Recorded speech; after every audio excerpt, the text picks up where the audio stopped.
Yeah, super, bienvenue, bienvenue, bienvenue. Très bien, ça va? Oui, ok. Ça fait drôle de vous avoir si près. Ouais. Eh ben, c'est super, bienvenue. Est-ce que Jean-Paul, tu avais quelque chose à dire ou... Oui, bienvenue à tous pour ce moment très particulier, un pour un moment particulier pour de ce monde, du vivant, et puis la possibilité de, à nouveau, profiter des enseignements de Jim Park sur un thème qui est super important.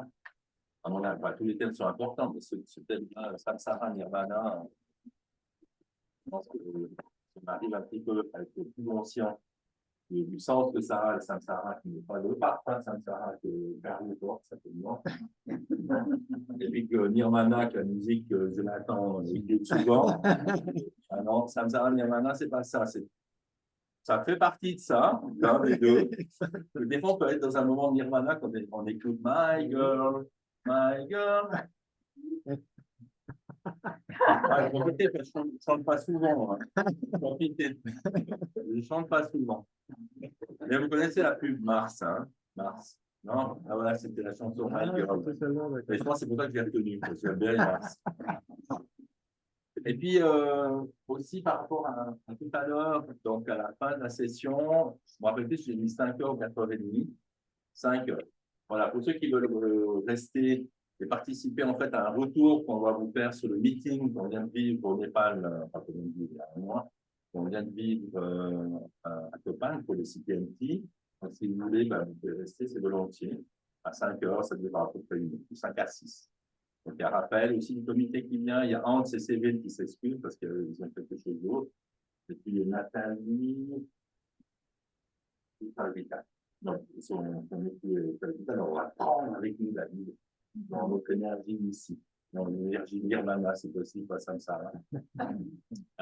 Donc voilà, de 5 heures à 6 heures, si vous voulez rester, vous êtes bienvenus, que nous fasse un petit tour sur le meeting qu'on a vécu, avec des informations sur cet magnifique événement qu'on a vécu à Copenhague. Et puis, oui, une chose aussi, j'ai appris hier, parce que j'étais chez Patrick et Marianne à Sorens, pour aussi une rencontre avec la Fondation de la préservation de la culture tibétaine. Les 20 et 21 juin, vous savez, on avait mis Karma Yoga, donc c'est reporté. Donc, il n'y aura pas 20 et 21 juin le Karma Yoga qu'on avait prévu de faire chez eux, parce que, en fait, l'entreprise qui devait s'occuper de la piscine a reporté, puis Patrick a reporté parce qu'il ne jouait pas par rapport. Donc, je vais mettre sur le site comme quoi le 20 et 21 juin, ce sera reporté à une date ultérieure. D'accord? Donc, si vous avez mis ça sur votre agenda, j'espère que vous avez un stylo et passage. Vous pouvez passer puis mettre.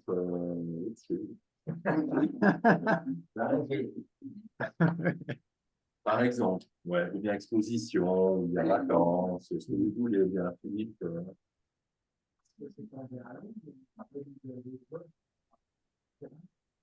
De l'ordre Rinpoché, ça, je ne peux pas le dire, alors, par contre.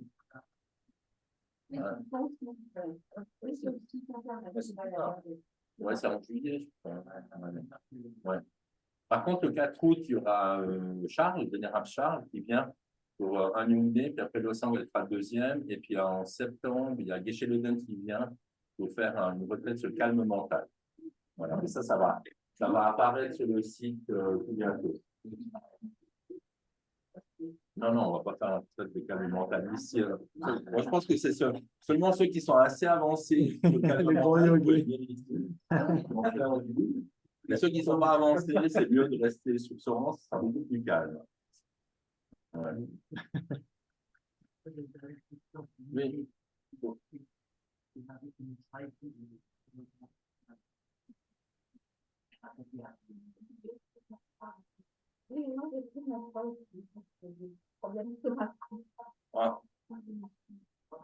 Ah, là, ne mange pas dans ce cas. 1, 2, 3 qui ne mangent pas ici. Non, non, c'est bon. OK? Ouais, si jamais, moi, je mange un peu. Il y a Camille Dupont qui a pris un cake, si jamais. Laissez un peu de place. Ouais. OK. Et puis, bienvenue, Eddy. Hein? Oui, Puis, bienvenue. c'est une nouvelle personne qui va découvrir le sang. Voilà. Eh ben, super. Merci à notre papa. Ouais. Allez, fils. On y va. Ok, bah, J'avais juste ta question, Christophe. Salut. oui. Euh, Est-ce que Jean-Paul, il accepterait qu'on regarde le Zoom, mais pas enregistré, pour que j'écoute l'institution, ou Le meeting, c'est difficile? pourquoi? Oui, pour ce soir, oui, Pour pour ce soir, le. non, ce Ouais, sera pas possible. On se voit. ouais. Moi, je pense venir sur Genève ou bien mon téléphone, on se voit. Je préfère faire en présentiel que par Zoom. Ok, bon, on peut se téléphoner une fois alors, c'est bon. Ou on se Voilà. voit une fois, sinon au téléphone. Ça marche. Exact. Impec. Ok, Eh ça ben, super. marche. Très bien, alors bienvenue. Et puis si vous voulez, on peut commencer une petite méditation. Mhm. Très bien, donc comme d'habitude, la posture appropriée, la plus souple, confortable possible. Et puis, on va essayer d'avoir aussi une attitude la plus stable, claire et intense possible. Donc, si vous voulez, on peut pendant juste quelques instants se poser comme ça, tranquillement, faire un petit sas de décompression.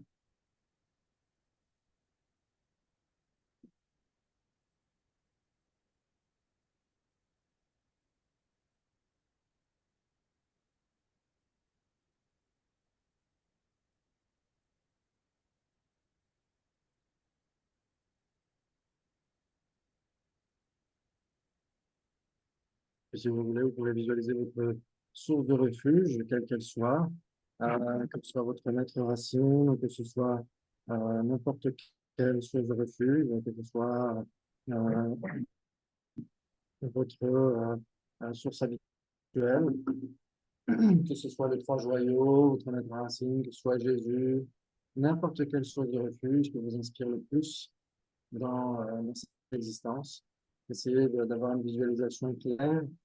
Si c'est votre maître racine, vous pouvez le visualiser sous sa forme habituelle, ou sous la forme de Bouddha Shakyamuni, sous la forme de la déité, c'est comme vous voulez, avec une visualisation la plus claire possible. Et puis, essayez de le visualiser souriant, il nous accepte exactement tel que nous sommes, tout en nous encourageant à rejoindre son état éveillé, en essayant de transcender cette vie ordinaire, etc. Essayer de voir à quel point il manifeste ce que nous pouvons devenir. Ouais. Donc, pendant quelques instants, vous pouvez le visualiser.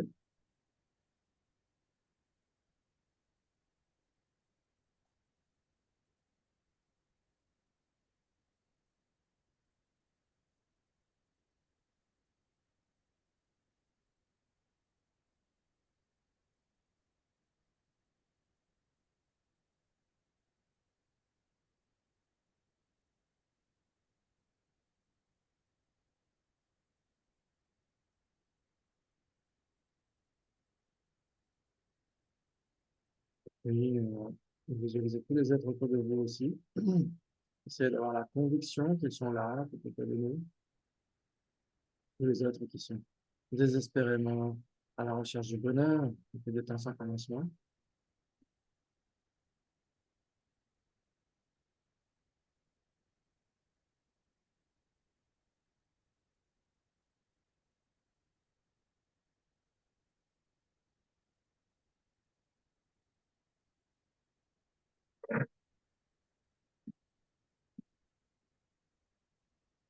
Non seulement ils aspirent au bonheur, mais c'est aussi un droit qu'ils ont, un droit de naissance. Ils n'ont pas besoin de se justifier pour cela. Dès l'instant où on a la capacité d'observer le bien-être, le mal-être, naturellement, nous allons nous diriger vers le bien-être. Donc, c'est le cas de tous les êtres sans exception. Ils ont droit au bonheur, exactement comme nous.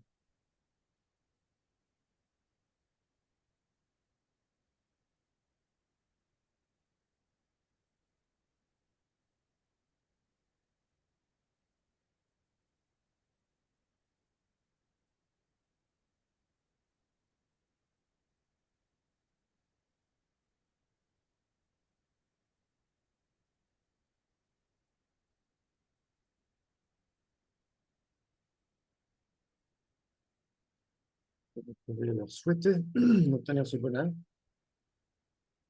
le plus profond de votre cœur. Vous pouvez commencer par les personnes proches, progressivement aller vers les personnes qui habituellement sont indifférentes. Et vous pouvez aller jusqu'aux personnes qui sont difficiles, personnes qui peuvent avoir des comportements hostiles à votre égard. Vous pouvez les inclure potentiellement dans votre cercle de bienveillance.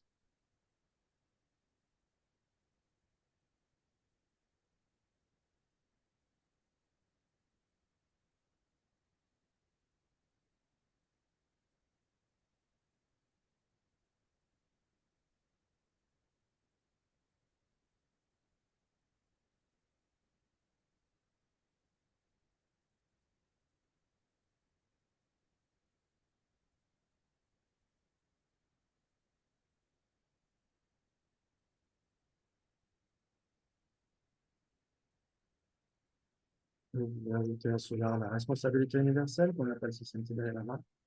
Cette intention spéciale, puis sais-je, j'aimerais seul faire en sorte que tous les êtres obtiennent le bonheur et ses causes.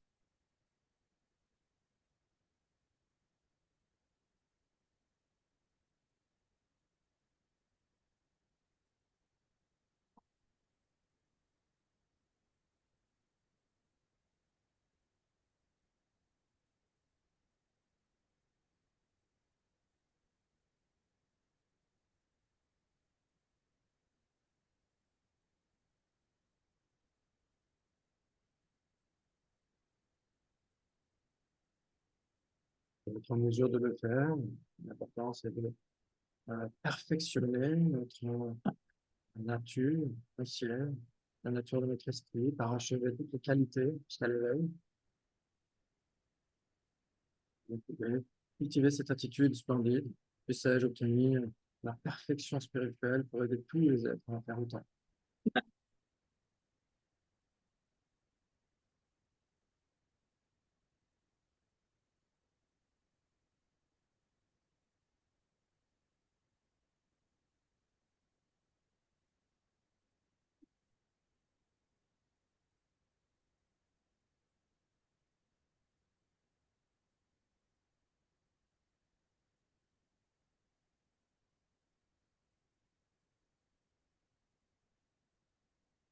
On peut verbaliser cela avec la prise du refuge. Et puis la faire en français, en tibétain, dans votre langue respective, en hébreu, en swahili, Sangye Chodon Sogi Chonamla, Janju Bhakti Dani Kyasuchi, Dagi Jinsogi Vetsonam Ki, Lola Benjere Sangye Gurva Sho, Sangye Chodon Sogi Chonamla, Janju Bhakti Dani Kyasuchi, Dagi Jinsogi Vetsonam Ki, Lola Benjere Sangye Gurva Sho, Sangye Chodon Sogi Chonamla, Chanju Babu Dani Kyasuchi, Dagi Jinso Gibe Soknandi, Gola Benje Sangye Duba. Notre maître assis, notre source de refuge est extrêmement satisfaite. Et des temps sans commencement, c'est un rêve pour nous et pour tous les êtres. Donc, cette source de refuge fond en lumière, une lumière splendide de félicité et l'acuité de venir rejoindre le sommet de notre tête et le celle de tous les êtres. Et pour renforcer, stabiliser, bénir cette attitude splendide, qui vient se fondre en nous comme un flocon de neige à la surface d'un lac.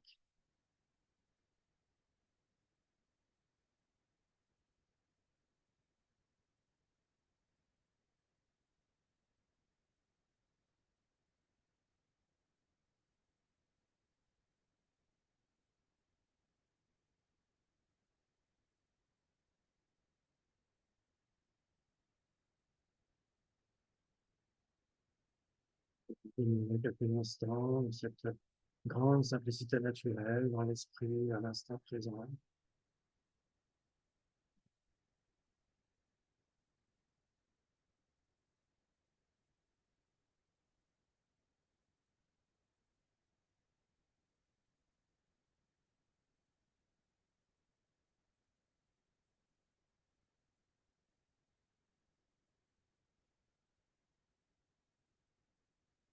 C'est simplement observer la nature de cette conscience à l'instant présent.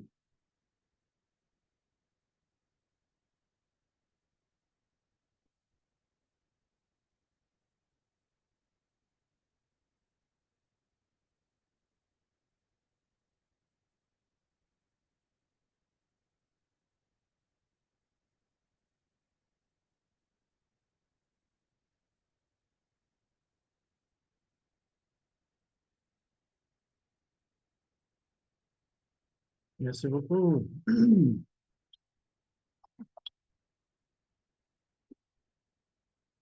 Ok. Donc, le thème, c'était, c'était quoi d'ailleurs, Florian, le thème?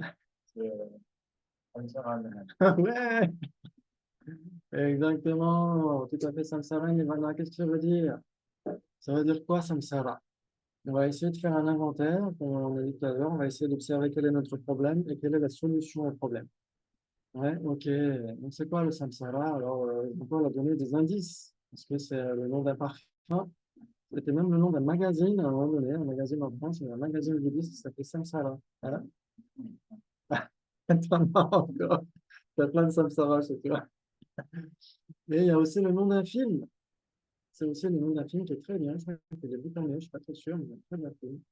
Ok. Mais en réalité, c'est quoi? Qui pourrait nous donner la définition du samsara? Qu'est-ce que c'est que ce truc? Ah, les gens de la main, waouh! Oui, alors la moitié de définition et tu finis la phrase.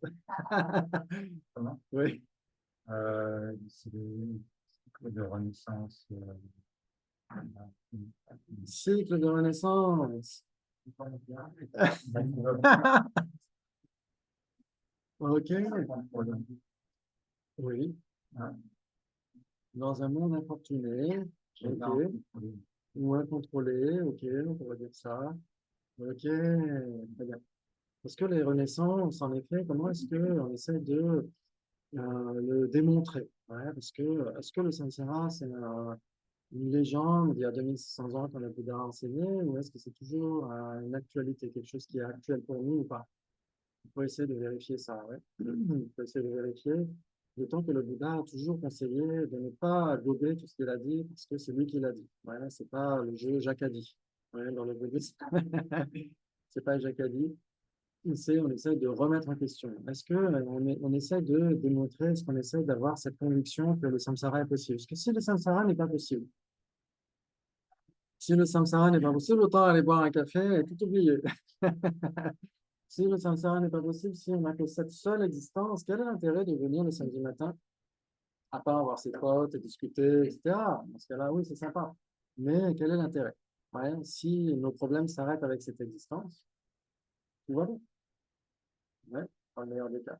Mais s'il y a une continuité, qu'est-ce qui va se passer après? Qu'est-ce qui va se passer après? Est-ce que ça va être aussi bien que ce qu'on a maintenant? Est-ce que ça va être mieux? Est-ce que ça va être pire? On n'en sait rien pour l'instant. Ouais. Donc, on essaie de déterminer est-ce que la possibilité des renaissances c'est possible? Est-ce qu'elle est d'actualité? Qu'est-ce que vous en pensez, personnellement?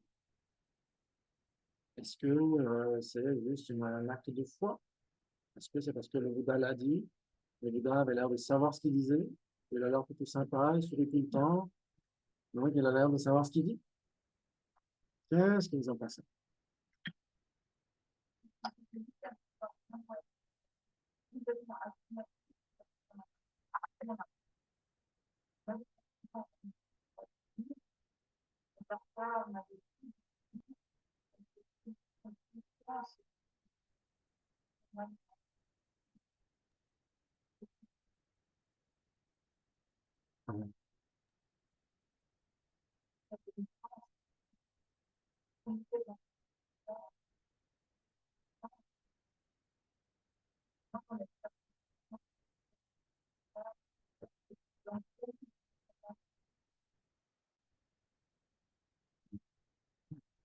Donc, en effet, il n'y a pas de conviction absolue, il y a des témoignages.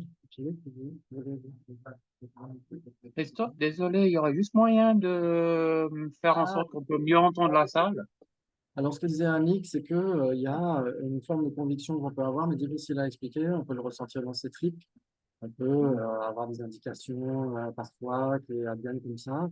Et est-ce que, mais l'expliquer aux autres, etc., c'est difficile. Ouais. C'est difficilement en avoir quelque chose de formuler de manière très claire. Et ensuite, il y a essayer de parler fort.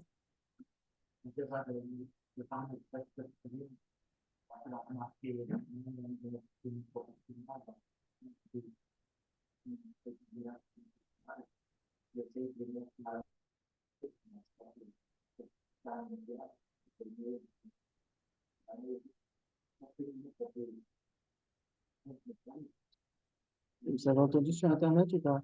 Je vais répéter. Non, ouais, En effet, désolé. sur la base de notre expérience, on voit qu'il y a des choses qui nous font du mal, des choses qui nous font du bien, et on essaye de vivre au mieux les choses. Donc, c'est un élément de réponse supplémentaire.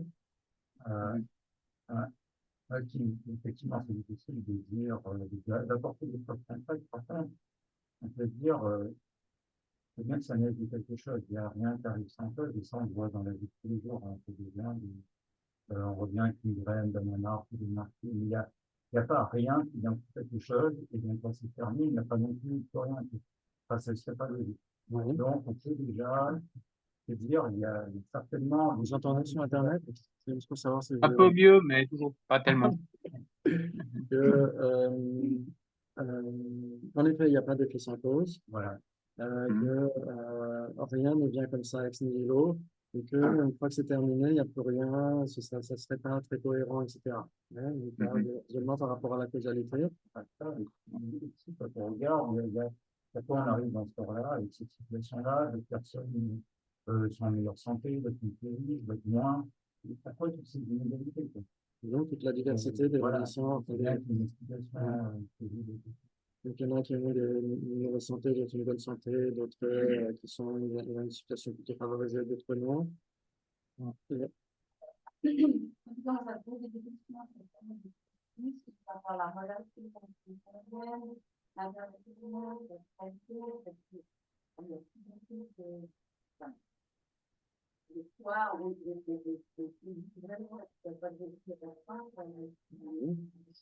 par rapport à l'interdépendance, le fait qu'il n'y ait pas de début et pas de fin, le fait que, en effet, il y a des choses qui dépendent les unes des autres, etc. Ok, très bien. On pourrait dire, par exemple, cette fleur, ces magnifiques fleurs. Merci, Nathalie. Ces magnifiques fleurs, par exemple. Ok, on pourrait dire, oui, mais elles sont toutes différentes, etc. Elles sont toutes diverses et variées. Il y en a qui fleurissent bien, il y en a qui fleurissent mal, il y en a qui ont besoin de plus d'eau, d'autres moins d'eau, etc. Est-ce que cette dépendance causale prouve qu'elles ont une renaissance? Non, parce que ce ne sont pas des êtres conscients. Donc, est-ce que ça suffirait de dire que, alors je fais l'avocat du diable, est-ce que ça suffirait de dire que, en effet, il y a une diversité, etc. La diversité, elle existe partout, en fait, hein. Elle existe dans la matière, elle existe dans l'environnement extérieur, etc. Donc, est-ce que ça prouve qu'il y ait des renaissances pour autant? Peut-être c'est un élément de réponse, mais on pourrait rajouter qu'en effet, les renaissances, c'est nécessairement en dépendance de une continuité de la conscience, non? C'est surtout une continuité de la conscience. Ouais, ça, c'est très important. Ouais. Ok, la continuité de la conscience. Comment est-ce qu'on arrive à le démontrer? Alors, bien sûr, dans les grands textes classiques, par exemple, Acharya Dharma Kirti, dans le Pramanavartika, qui dit Nam Shemim, Nam Sheki, Nel, Mimbechi, en groupe. D'ailleurs, j'ai des diapos là-dessus, mais ce ne serait pas très confortable pour tout le monde. On verra peut-être plus tard. Ouais, les diapos. En effet, cette affirmation, Nam Shemim, Nam Sheki, Nel, Mimbechi, en groupe. Ouais, ce qui n'est pas, il est aussi établi que ce qui n'est pas de la conscience ne peut pas être la cause substantielle de la conscience. Ça, c'est un point fondamental montré par Acharya Dharmakirti, l'un des grands logiciens bouddhistes du 7e siècle. Ouais. Ok, ok. Donc, ici, on essaie de voir qu'il y a une distinction. Alors, en effet, la causalité est très importante. La causalité est très importante. Vous savez tous, comme a dit Jonathan, il n'y a pas d'effet sans cause.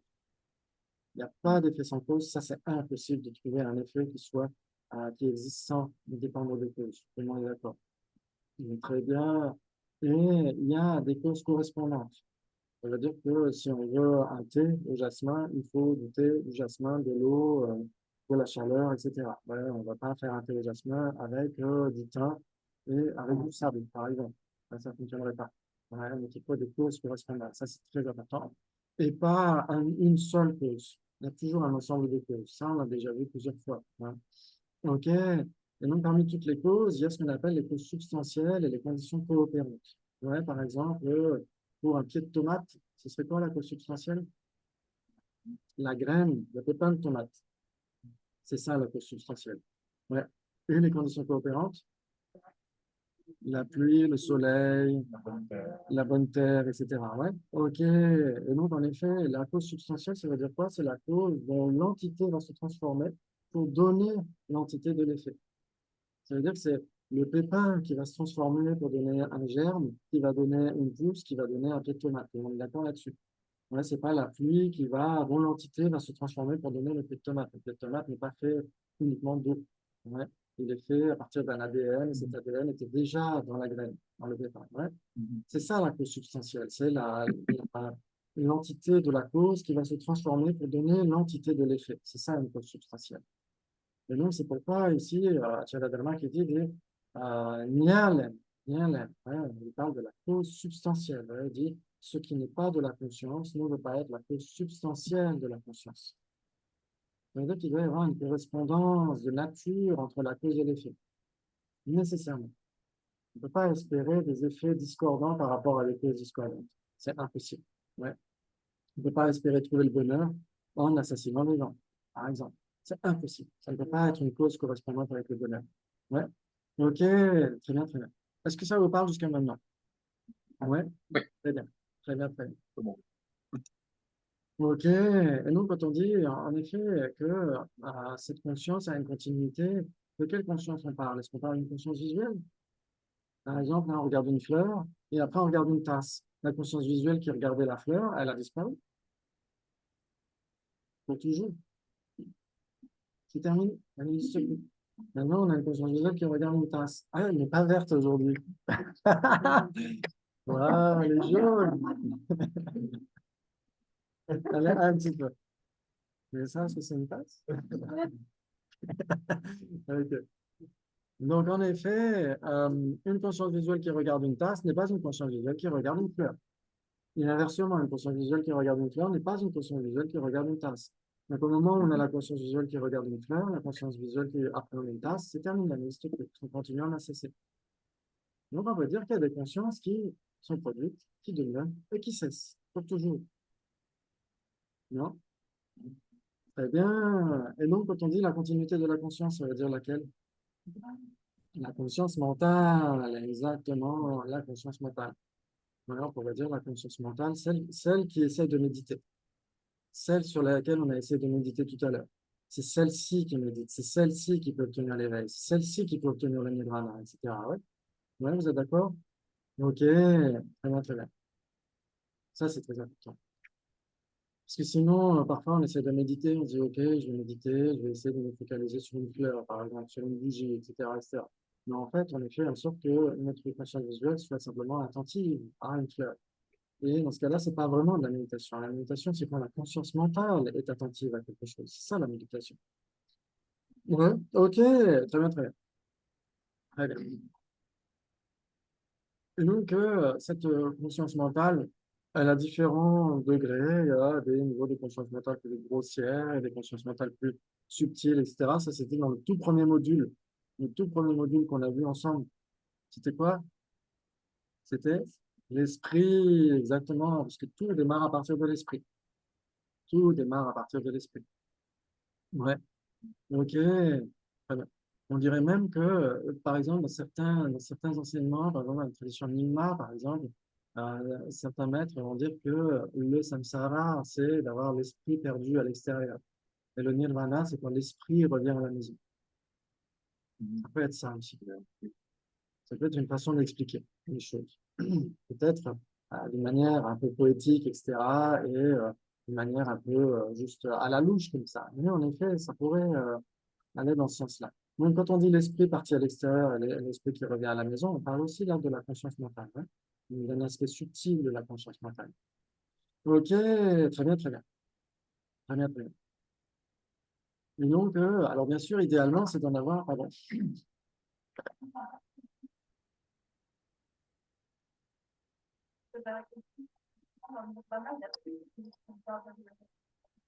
Ouais. Ouais, alors ça dépend parce que il y a différents types de nirvana, c'est ce qu'on va essayer de voir peut-être demain.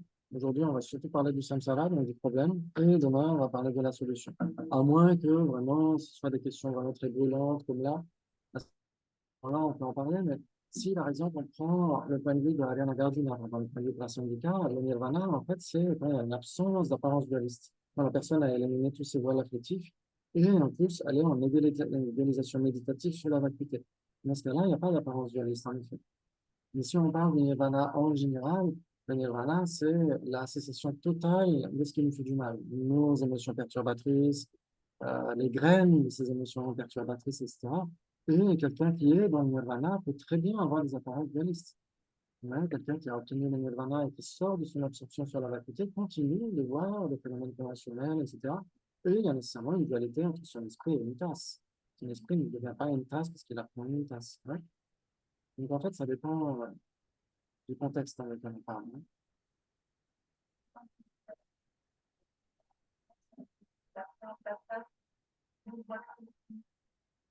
En fait, dans ce contexte-là, c'est dans le contexte de la Trishyanima, dans le Dzogchen, où normalement la personne réalise la véritable nature de son esprit, l'esprit le plus subtil, Rigpa, ce qu'on appelle le Rigpa. À ce moment-là, sa conscience ne va pas s'investir dans les phénomènes extérieurs, même si les phénomènes extérieurs sont toujours appréhendés d'une certaine manière. Mais quand la personne est en train de méditer sur les plans, à ce moment-là, sa conscience ne s'investit pas dans les consciences externes. Les consciences sensorielles sont laissées telles qu'elles sont. Elles ne sont pas bloquées ni quoi que ce soit, mais il n'y a pas d'investissement extérieur. Ouais, c'est ça que ça veut dire. Vraiment. Ok, donc, oui. La non-qualité, c'est uniquement quand il pas tant de Non, non, Ah, non. parce que j'ai vu ça des Si on parle du nirvana spécial, le nirvana spécial tel qu'il est décrit par les personnes du cas, là, il doit y avoir nécessairement une absence de dualité. Quand on parle du nirvana sans résidu, et ça, on va en reparler demain. On va parler d'un nirvana résiduel et un nirvana non résiduel. Ouais, c'est juste pour que vous entendiez ça, ces mots-là, et après demain, on va en parler. Il y a nirvana résiduel, nirvana non résiduel, nirvana statique, nirvana non statique, etc., etc. Donc, on va voir ça tranquillement. Ouais. Ok, très bien. Donc, quand on parle du nirvana, ok, on va parler demain. Mais non, tout de suite, vous voulez avoir la fin de l'histoire. Après, je vais vous spoiler, vous allez avoir la fin de l'histoire, avant même l'histoire. Ok. Donc, le samsara d'abord, je vais dire le nirvana. Le samsara, donc la définition du samsara, c'est en effet la jonction récurrente avec de nouveaux agrégats contaminés sous le pouvoir du karma et des kleshas, sous le pouvoir du karma et des afflictions. Ouais. C'est ce qu'on avait vu une fois, quand on a vu les diapos, je vais répéter. C'est la jonction répétée, la jonction récurrente avec de nouveaux agrégats contaminés par le pouvoir du karma et des kleshas, du karma et de l'affliction. Excellent. On pourrait dire, oui, en effet, quand on dit qu'on est sous le pouvoir du karma et des afflictions, ça veut dire qu'on n'a pas de liberté. C'est ce qu'on disait tout à l'heure, on n'a pas de liberté. Ouais, souvent, dans certains cercles bouddhistes, où parfois on peut avoir une approche un peu naïve des choses, on se dit, ah si, on a décidé de renaître là ou ici et là pour avoir des choses à régler, des problèmes à solutionner, etc. Pas du tout. On ne décide pas. Sauf si on est un bodhisattva, quelqu'un de réalisé, etc. Là, c'est autre chose. Mais la plupart des êtres ils ne décident pas où ils vont aller. Qui est-ce qui décide à leur place? C'est leur karma. Ouais. Ok. Très bien. Et le karma décide à cause de quoi? À cause des afflictions. Ouais, les attitudes qu'on a, les attitudes contaminées. Ouais. Ok. Très bien, très bien. Donc, quand on dit OK, la jonction récurrente avec de nouveaux agrégats contaminés, ça veut dire qu'il y a quelque chose de pourri à la racine. Quand on dit des agrégats contaminés, quand c'est contaminé, par exemple, du temps du Covid, quand quelqu'un était contaminé, on n'a pas envie d'aller lui parler. La contamination, en général, ça a une connotation négative, vous êtes d'accord? Et bien là, c'est la même chose. Là, c'est la même chose, ouais. Les agrégats contaminés. La jonction récurrente avec des agrégats contaminés. Sous le pouvoir, ou en dépendance, oui, sous le pouvoir du karma avec les chats. C'est ça que ça veut dire. Ok, donc c'est quoi les agrégats? Pif, paf, pouf, bam, bim, hop. Comme un mantra. La forme, la sensation, l'identification, les facteurs composés et les consciences. Ok, oulala, c'est magnifique. Magnifique. La forme, la sensation, l'identification, les facteurs composés et la conscience. On en a déjà parlé des milliards de fois et j'exagère presque pas. Mais il faut qu'on en reparle. C'est quoi la forme? C'est quoi la définition de la forme qui a fait débat? Ah, on peut la dire, c'est un équivalent. C'est un équivalent de la forme pour les socio-authentiques en tout cas.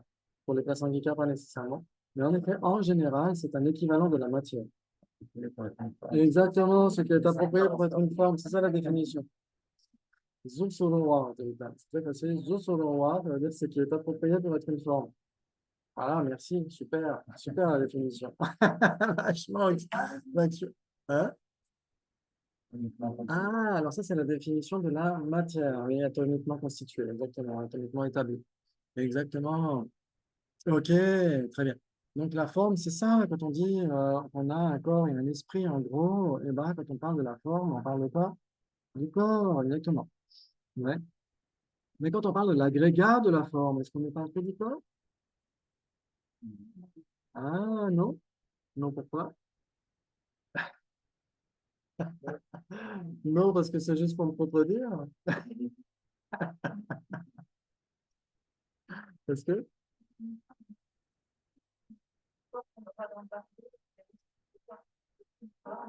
oui, c'est aussi une forme.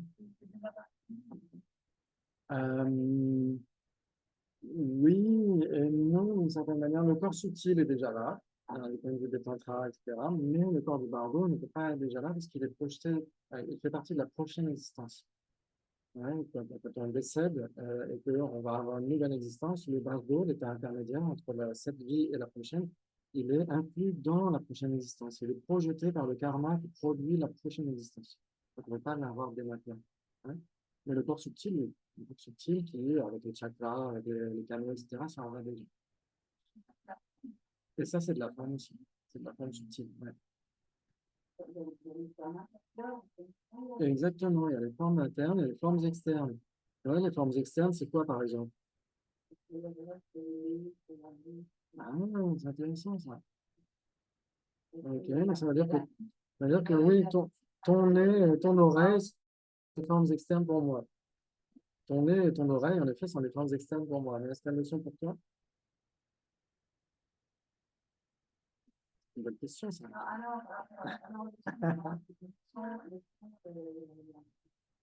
Oui, exactement. Les objets d'essence.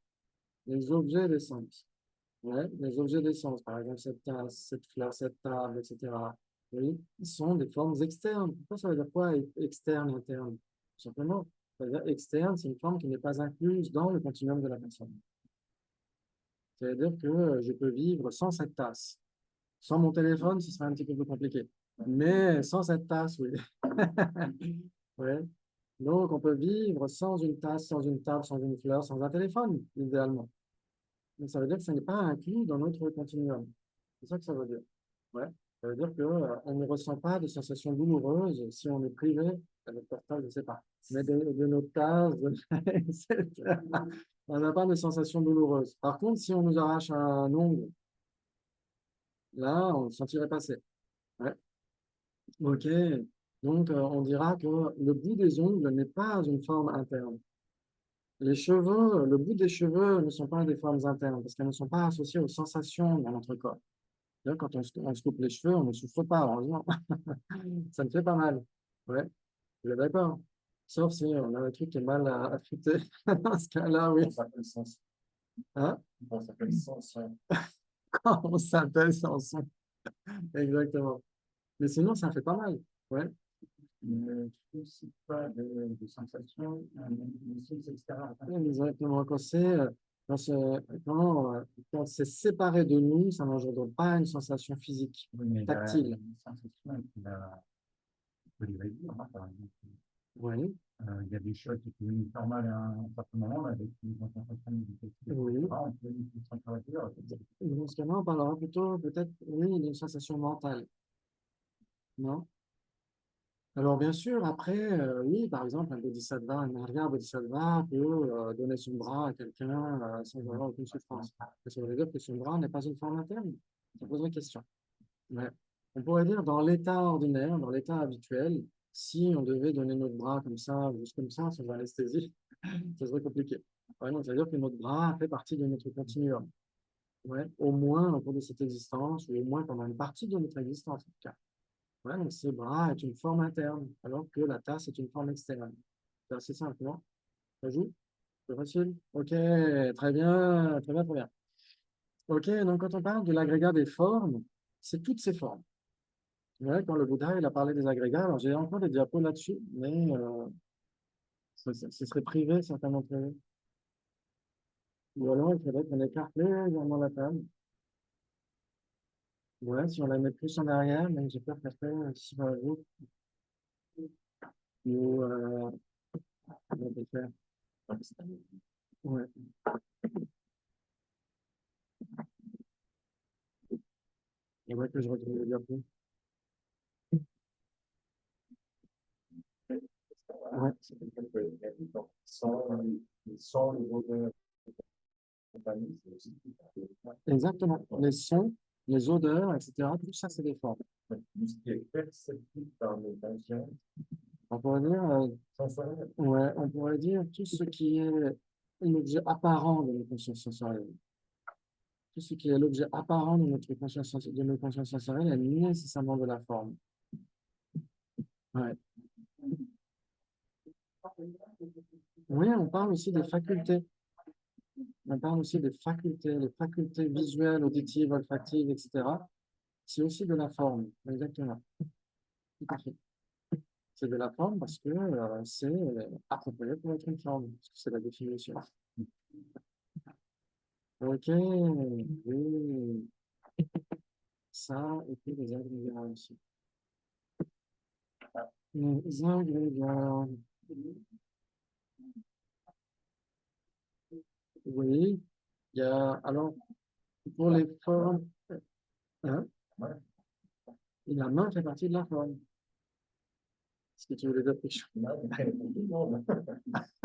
Ok, pardon. Oui, la main fait partie de la forme, c'est une forme interne. Et il y a des formes subtiles aussi, hein, des formes subtiles, ouais. Ok, je suis en train de chercher les agrégats. Si, ils sont toujours là. Ok, mais peut-être que c'est déjà dans le Renaissance. Très bien, très bien, très bien. On va essayer de voir ça déjà. Il y a quelque chose? Peut-être avec le PC là? Non, voilà. On va pas les dessins. Ok, croyance ou connaissance? Oh là là, ça c'est racoleur. Ok. Très bien, très bien. Donc, on va reparler des agrégats puisqu'on renaît avec ces agrégats-là. Donc ici, c'est simplement pour vous donner les sources par rapport aux renaissances où le Bouddha a parlé de la causalité externe et la causalité interne. Ouais. La causalité externe, là, vous avez une graine qui donne une pousse, qui donne un pied de tomate, une fleur, etc., etc. Et cetera. Et la causalité interne, c'est là où on parle de la production dépendante. Vous en avez déjà entendu parler de la production dépendante? Tout le monde en a entendu parler? Ok, donc heureusement qu'il y a les diapos. Très bien. Et donc, c'est dans le sutra de la pousse de riz que le Bouddha en parle. Ok, donc ensuite, on retrouve ça dans le sutra du diamant et autres sutras. Et dans les quatre vérités des nobles Ariadnes de chez Tachitsevin, il n'est plus publié normalement, je crois qu'il y aura une réalisation. Ok, c'est là où le Bouddha dit parce que ceci existe, cela existe, parce que ceci est produit, cela est produit. Et ça, c'est valable dans toute la causalité. Ouais, on a dit tout à l'heure, il n'y a pas de cause, d'effet sans cause. Et ensuite, le Bouddha a parlé de la causalité interne. C'est ainsi qu'à cause de l'ignorance, il y a les formations karmiques, donc le karma, les productions karmiques, et à cause des formations karmiques, il y a la conscience, etc., etc. Les 12 liens de production dépendante que vous connaissez par cœur. Comment la conscience, elle arrive après les programmes karmiques? Alors, c'est pas n'importe quel type de conscience. D'ailleurs, si vous lisez l'anglais, voilà, j'ai apporté la Bible. Si vous lisez l'anglais, Samsara Nirvana and Buddha Nature de Saint Dalai Lama avec la Vénérable Tuten Chögyön, Il y a tout dedans. Il y a absolument tout. C'est juste magnifique. Ok. Et donc, justement, il dit dans le bouquin des productions indépendantes que ce n'est pas n'importe quelle conscience, c'est la conscience qui est le dépositaire des graines karmiques. Ouais, c'est un type de conscience mentale particulier.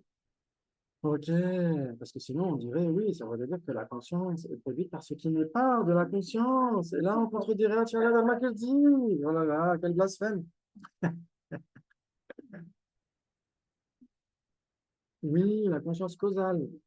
La conscience causale, dans les 12 liens, la conscience qui est le troisième lien, elle est divisée en deux. Il y a le 3A, le 3B. Le 3A, c'est la conscience causale, c'est là où les empreintes sont déposées. Et la conscience résultante, c'est au niveau de la naissance, de la prochaine naissance. Ouais, ok, très bien, très bien. Très bien. Et donc ensuite, qu'est-ce que j'avais mis? C'est là où on a les 12 liens. Vous avez déjà vu la roue du devenir, la roue du samsara. Elle est devant la porte. Allez tous voir. Non, je rigole. Elle est là aussi. Exactement. Ok, donc les 12 liens. Très bien. Et donc on retrouve les sources. Par exemple, dans Pointing the Way to Reasoning, il y a même il y a quelques typos, il y a quelques coquilles dans ce livre-là. Mais tu l'as trouvé entre-temps, Camille? Pointing the Way to Reasoning? Ah, ok, on en reparlera. C'est là-dedans qu'on retrouve cette citation, justement, en particulier parce qu'il cite le Pramanavartika de Chala Dharmakirti, Nam Shemi Mama Shaki, Nyalami Bachi Yando, car il est aussi établi que ce qui n'est pas de la conscience mais peut être la cause substantielle de la conscience. C'est ce qu'on disait tout à l'heure, sauf que là, il y a les images en plus. Très bien, donc cette conscience, de quelle conscience on parle? On parle de la conscience mentale en particulier, la conscience mentale, oui, qui traverse le temps, qui est sans début ni fin. Qui est sans début ni fin. Pourquoi? Parce que si on disait qu'il y avait un premier début de cette conscience mentale, ça veut dire qu'avant ce premier moment de conscience mentale, il y aurait quelque chose qui n'est pas de la conscience. Et non, que le grand et noble Achiradamakriti aurait fait une petite boulette quand il aurait dit que ce qui n'est pas dans la conscience n'est pas la cause substantielle de la conscience. Alors, après, on n'est pas non plus dans, il faut à tout prix croire ce que disent les maîtres. Comme on l'a dit tout à l'heure, le Bouddha lui-même a dit, ne croyez pas tout ce qu'on dit, essayez de le remettre en question. Donc, c'est à nous d'analyser. C'est à nous d'analyser est-ce que la conscience peut avoir un début ou pas. Ouais, c'est à nous d'analyser. C'est à nous d'analyser sur la base de l'expérience directe. Il faut avoir une expérience, idéalement, une expérience directe à la première personne de ce qu'est la conscience, de ce phénomène qu'est la conscience. Pas en regardant un électroencéphalogramme, etc., mais avec une expérience directe. Ouais, ça, c'est très important. Parce que même ce grand roi des logiciens, Dhammakiti, disait qu'on ne peut pas faire d'inférence logique, de déduction logique, sans reposer d'abord sur un constat valide. Il faut faire un constat valide, comme dans la science. Comme dans la science, on établit des lois physiques parce qu'on a appréhendé de manière directe, avec des mesures, des choses, et qu'on a répété encore et encore, et donc on peut établir des lois physiques. D'accord? Là, c'est le même principe. On doit pouvoir raisonner en se disant comment est-ce que le corps qui est lié au matériel peut être la cause substantielle de ce qui est immatériel. Et donc, il faut observer à la première personne l'immatérialité de la conscience grâce à la méditation. Il n'y a pas d'autre possibilité. Sinon, on accepte ce qu'on nous dit et on l'accepte comme quelque chose comme étant une vérité à la base. Mais est-ce qu'on l'a vraiment certifié par nous-mêmes? C'est autre chose. Ouais, ok, très bien, très bien. Et donc, la conscience est un phénomène qui appréhende des objets, ok. Ouais, c'est ce que dira Acharya Dharmakirti, c'est le Vishaya Grahanam, Dharmo, Vijnanam, ouais. Ou en tibétain, Namche Yulzin Baiche, ouais, c'est un phénomène qui appréhende des objets. Ouais. Oui. Alors, appréhender, ça veut dire avoir conscience de, d'une certaine manière. Ouais. Parce que ah oui, c'est pas la même chose. Quand on dira j'appréhende mon examen, mon prochain quiz, etc. C'est pas la même chose.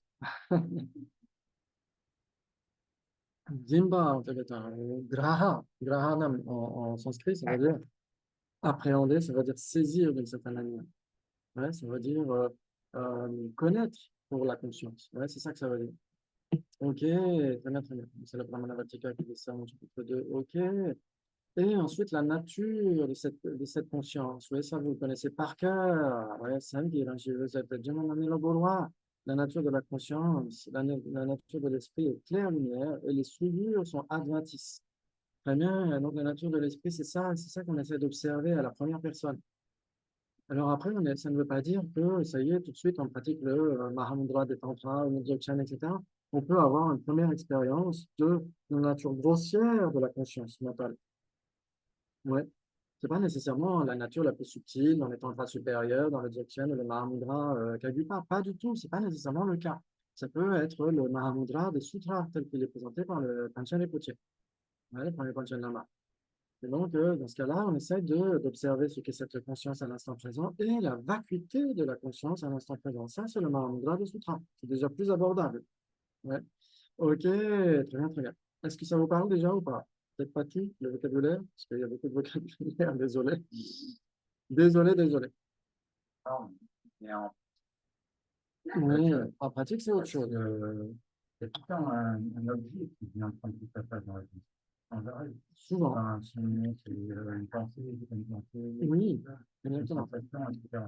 Et donc, avoir vraiment l'objet et la conscience pour l'objet, et la conscience qui s'observe elle-même, c'est un peu comme si de l'espace observait l'espace, du vide observait le vide. Oui, C'est compliqué oui, apprécier ça, en fait. oui.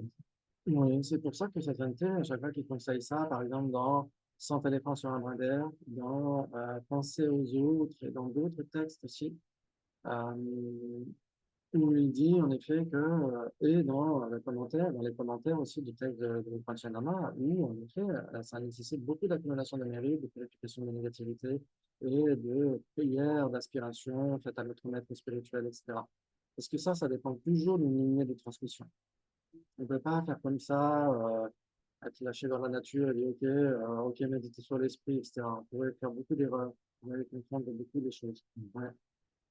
Même dans le zen, d'ailleurs, dans la tradition sino-japonaise, il y a une transmission de maître à disciple. Le maître introduit à l'intérieur de l'esprit, c'est le disciple après qui doit parler avec le maître. Donc là, c'est une expérience à la seconde personne, où il parle avec le maître pour dire voilà, quel est son ressenti. Et c'est le maître qui vérifie s'il a bien compris ce qu'il a introduit à son disciple.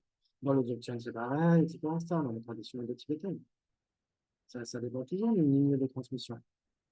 Sinon, les textes, bah, c'est des textes, hein, c'est inerte d'une certaine manière. On peut lire des textes et être persuadé qu'on pratique le Dzogchen parce qu'on a lu des textes sur le Dzogchen, mais ça nécessite vraiment une transmission comme à Strasbourg. Si vous avez été à Strasbourg en 2016, quand c'est venu, il a donné une introduction au Dzogchen. Après, est-ce que ça veut dire qu'on reconnaît ce à quoi il nous introduit? Ça, c'est autre chose. Après, ça peut venir des années après, mais ça nécessite une pratique soutenue. Ok, oui. Ouais. Ok. Ah, mais j'ai pas fait de partage d'écran. Ok, merci. Merci Jean-Paul. Donc, en fait, tout le monde a vu les diapos sauf vous. Ah, c'est ballot, ça. Ouais, Bah, allô, mais on t'écoutait tellement ouais. que ça faisait pas de souci. Ok, désolé. Voilà, là, vous avez les images. Ah, on a le son et l'image, c'est cool. Ouais, vous avez le son et l'image. C'est magnifique, ça. Ok. Ouais, il faut que ce soit suffisamment visuel, sinon ça sert à rien. Autant pas mettre d'image. Ça, c'est avec les Avengers et tout ça. Ok, donc quand on dit la nature de l'esprit est claire-lumière, que veut dire clair-lumière? Est-ce que ça veut dire qu'on a une lampe torche dans le cerveau? Bah, comme un ciel sans nuage. Comme un ciel sans nuage, par exemple. Et elle connaît ces objets. Ouais, quand on dit clair, ça peut avoir plusieurs significations quand on dit clair. Donc ça revient à notre premier module. Donc, c'est des révisions qu'on est en train de faire.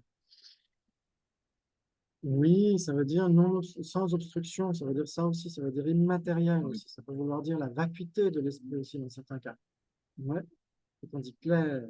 Ok, clair. Ça veut dire qu'il n'y a pas d'obstruction. Ça veut dire que la conscience n'est pas obstructive, elle n'est pas tout simplement pas matérielle. Mais, mais en effet, par exemple, l'espace, un composé, lui non plus n'est pas matériel. Mais il ne connaît pas ces objets. Oui, alors que la conscience, c'est le seul phénomène dans l'univers. Dans le multivers intersidéral du Docteur Strange, c'est le seul qui est capable d'appréhender ces objets, de connaître ces objets, de réaliser ces objets. Et nous, par la force des choses, puisque nous sommes une même substance avec notre esprit, et ben, les personnes sont aussi capables de connaître des objets, puisque c'est leur esprit qui connaît des objets. Quand l'esprit connaît, la personne connaît. Ouais.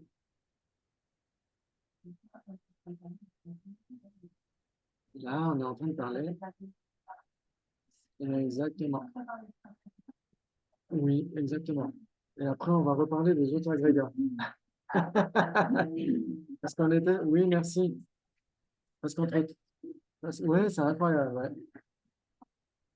C'est comme l'autre jour à Genève, on a lu le début du texte sur les 16 aspects, et après Isa en voiture, elle me dit, mais j'ai pas osé le dire, mais en fait, dans le texte, on n'a pas du tout lu les 16 aspects. En fait, elle avait raison, on n'a pas eu le temps, mais on en parlera. Ok. Donc, c'est parce qu'entre-temps, je me suis dit, tiens, ce serait bien qu'on voit les diapos, et donc là, on va voir les agrégats, mais dans la suite. Ouais, ok. Très bien. Donc, c'est ça qu'on essaie de certifier, cette nature de l'esprit, pour essayer de déduire logiquement comment est-ce que cet esprit pourrait être l'effet de notre cerveau. Puisque dans la science actuelle, c'est ça, l'esprit, c'est un épiphénomène de la matière organisée. Quand la matière est suffisamment organisée, etc., hop, ça y est, on a de la conscience. C'est ça dans la science actuelle. Ouais. Et donc, du point de vue bouddhiste, c'est considéré comme matérialiste. Ça veut dire que quand le cerveau est détruit, que devient la conscience? Elle est détruite. Ok, et non, donc point de vue bouddhiste, ça ne fonctionne pas. Pourquoi? Parce que le cerveau est une condition coopérante d'une conscience humaine. Un cerveau humain est une condition coopérante d'une conscience humaine. Mais le cerveau humain n'est pas la cause substantielle de la conscience. C'est là où on a fait la différence tout à l'heure, vous vous souvenez? Quand on a parlé de la cause substantielle du pied de tomate, c'était quoi? C'était la graine, exactement. C'est-à-dire, c'est l'entité de la graine qui donne l'entité de son effet. C'est ça que ça veut dire. Ouais. Et donc, dans le cas du cerveau, ce n'est pas l'entité du cerveau qui donne l'entité de la conscience. Il permet d'avoir une conscience humaine, ouais, en tant que condition coopérante. Exactement comme la peau de fleur permet de soutenir les racines de la fleur. Ouais. C'est le même principe. Mais ce n'est pas le pot de fleur qui crée la plante. Ouais. C'est une condition suffisamment importante pour pouvoir poser cette plante ici ou là. Est-ce que ça vous parle? Ouais, ok. Le cerveau est matériel, mais c'est peut être une cause, et c'est une variable. Oui. Non. Une cause. Il peut être une cause Mais pas une de cause quelque chose d'immatériel. Par exemple, cette tasse est matérielle. C'est la cause de ma conscience visuelle après dans cette tasse. Non, mais c'est pas la cause substantielle. Ah, pas la cause substantielle, exactement. Mais ça peut être une cause de quelque chose d'immatériel. Parce que si cette tasse n'est pas là, attention, je vais faire un tour de magie. Hop. Est-ce qu'il y a la tasse? Est-ce que vous voyez toujours la tasse? Voilà.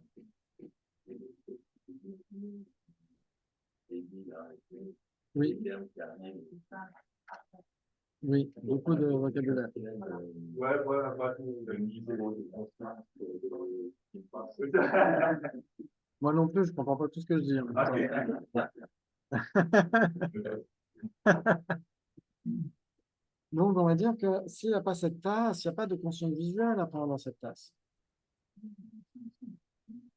Il peut y avoir une conscience conceptuelle à prendre dans cette tasse, mais il n'y aura pas de conscience visuelle à prendre dans cette tasse si cette tasse n'est pas là. Donc, c'est bien la preuve que cette tasse est la cause de la conscience visuelle qui est en train de la prendre. C'est une des causes, en tout cas. Donc, cette tasse qui est matérielle est une cause d'une conscience visuelle qui, elle, est immatérielle. Mais ce n'est pas sa cause substantielle. Ok, très bien, très bien. Très bien, très bien. Donc, on va avancer un petit peu. Quand on dit les souillures sont adventistes, ça veut dire quoi? Ça veut dire que nos problèmes, eh ben, c'est comme sur une poêle Tefal, ça glisse. Ça ne fait pas partie de notre nature fondamentale. C'est comme des gouttes d'eau sur une feuille de lotus. Ça glisse. ça part, c'est comme ça n'appartient pas à la véritable nature de notre esprit. C'est ça que ça veut dire. Ouais? Ok, très bien. Donc, n'allez pas en conclure que votre esprit est une poêle Tefal. Hein? Ok. Et donc, là, je crois que ça dépend. Ouais. Ok. Et donc, ça a donné cette définition de la conscience. La conscience, c'est ce qui est clair et cognitif. Ça veut dire clair, ça veut dire c'est immatériel, en gros. Cognitif, ça veut dire que ça appréhende ces objets. C'est ça que ça veut dire. Ok, très bien. Ok, donc là, on va laisser tomber parce qu'après, c'est un petit peu trop compliqué. Mais pour les agrégats, on a vu quelque chose quand même pour les agrégats, pour revenir à la forme, etc. Parce que là, c'est déjà un des diaporamas, mais peut-être que bien en avoir mis aussi. Ok. Donc c'est censé nous aider un petit peu à comprendre ce que veut dire ça, ce que veut dire les agrégats, etc. Parce qu'il y a du vocabulaire, en effet, la forme, l'association, l'identification, etc. Ok. C'est pour ça, donc je l'ai mis ailleurs, je l'ai mis ailleurs. C'est pas grave, sinon j'essaierai de le retrouver pour plus tard. Oui. Oui, pour faire 5 minutes de pause, ça me fait temps de chercher les diapos. Exactement, on fait comme ça, magnifique. Ok, dans 5 minutes de pause, à tout à l'heure. Merci. 7 minutes. Ok, ça marche. Ça te laisse le temps de trouver le slide. On est resté. Ouais, vous avez l'écran, vous avez la date. Ok, Merde. très bien. Et donc, on va essayer de voir les agrégats. Alors, j'étais persuadé que j'avais encore des diapos, mais je vais les effacer. Donc, on a au moins un texte, c'est déjà ça, qui Bien. est extrait de Meditation on Emptiness, je crois, du Hopkins. Hmm. Ok, donc les 5 agrégats. Très bien. Donc, on a dit il y a la continuité de la conscience, et à cause du karma et des afflictions, il faut qu'on en reparle, ces afflictions, etc. Et on s'approprie de nouveaux agrégats à chaque nouvelle existence, etc. Ouais. Et donc, les agrégats, c'est quoi? On a dit forme, sensation, identification, facteur composé et conscience. Donc, il faut qu'on parle de tout ça. Ok, un autre mode de division de toutes les choses impermanentes est en 5 agrégats. Ça veut dire que tous les impermanents, vous savez que dans le bouddhisme, si ça existe, c'est pas nécessairement impermanent. Il y a des phénomènes qui sont permanents, qui sont statiques, qui ne changent pas d'instant en instant. Et il y a, parmi les existants, des phénomènes qui changent d'instant en instant, c'est les impermanents. Ouais, ok.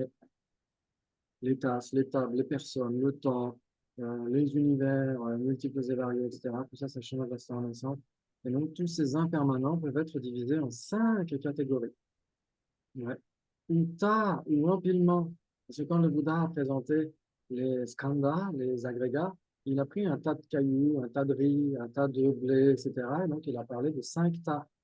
Skandha, littéralement, ça veut dire tas. Ouais. Ok, très bien. Très bien, très bien.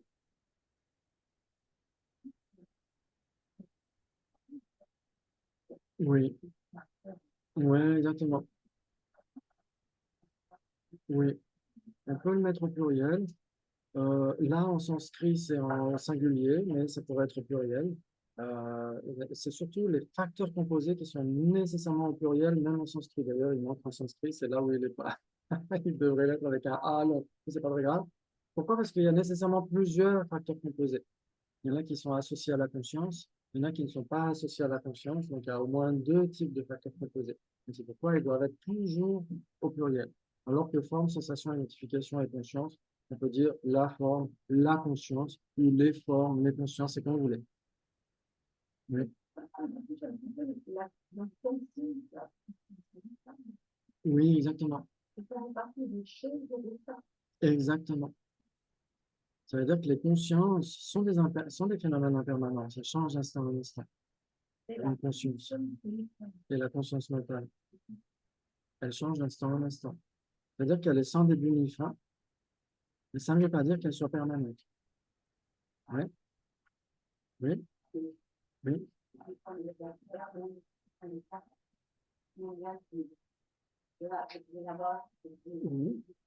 Ça, c'est pour les formes matérielles.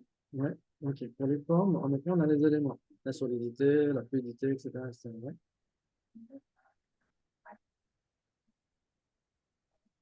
Oui.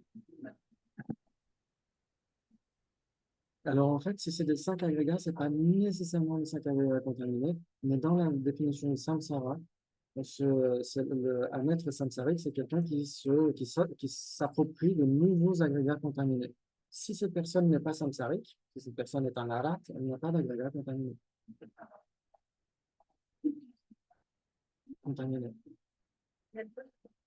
Elle peut se décontaminer. C'est chouette, hein? On peut se décontaminer, c'est la bonne nouvelle enseignée par le Bouddha.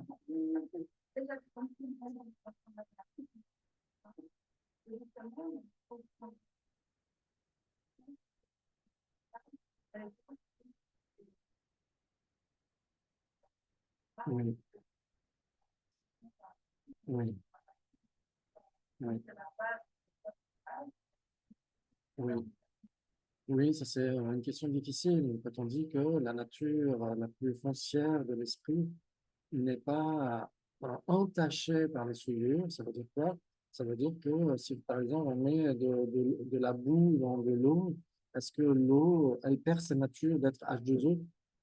Non, elle reste H2O. C'est-à-dire que la boue n'appartient pas à sa nature foncière. Si on retire la boue, l'eau retrouve sa clarté naturelle, sa pureté naturelle. C'est le même principe pour la conscience. Les voiles, si les voiles imprégnaient la nature foncière de l'esprit, comment se débarrasser des voiles sans se débarrasser de l'esprit?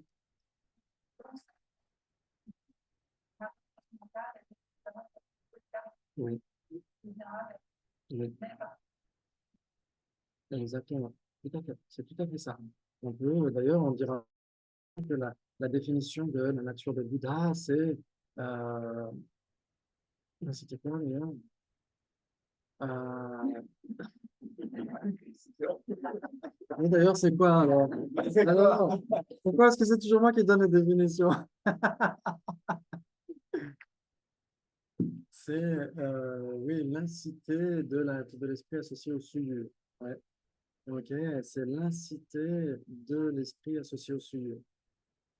C'est ça la nature de Bouddha. C'est la nature ultime de l'esprit associé au souillure. Mais comme l'esprit est vide d'existence inhérente, l'esprit qui est souillé, eh ben, sa vacuité est souillée d'une certaine manière, entre guillemets. C'est pourquoi on dira c'est l'incité de l'esprit associé au souillure. Ouais. Ok. Alors ça, on va en reparler demain, parce que demain, on va reparler du nirvana. Et le nirvana, pour l'immense majorité des écoles philosophiques bouddhistes, le nirvana, c'est la vacuité de l'esprit qui est totalement libéré de ses souliers. Donc, on en reparlera demain. Je vous fais le teaser, en fait, pour demain.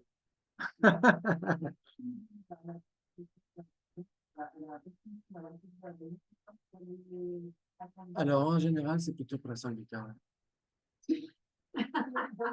Demain, on verra ça. Ouais, ça se trouve, tout le monde va se trouver une excuse demain. Moi, j'ai macramé, moi, j'ai piscine. Ok. Mais si on prend notre temps, non, c'est pas si compliqué. C'est juste le vocabulaire. Le vocabulaire, c'est toujours comme ça. Quand on fait de la musique, on apprend l'italien. Quand on fait du judo, on apprend du japonais. Quand on fait du bouddhisme, on apprend un peu de sanskrit ou tibétain. C'est tout à fait normal.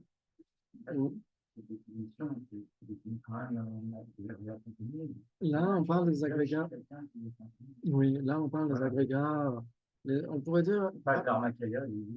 Non, exactement. Parce que les agrégats du Bouddha sont décontaminés. Sont nécessairement décontaminés. Ok. Donc là, on parle de ce qui est contaminé.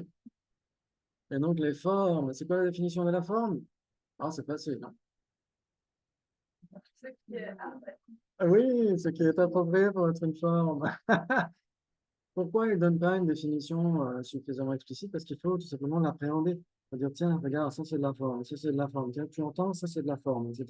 C'est parce qu'il faut en avoir une expérience directe. Ok. Très bien, oui.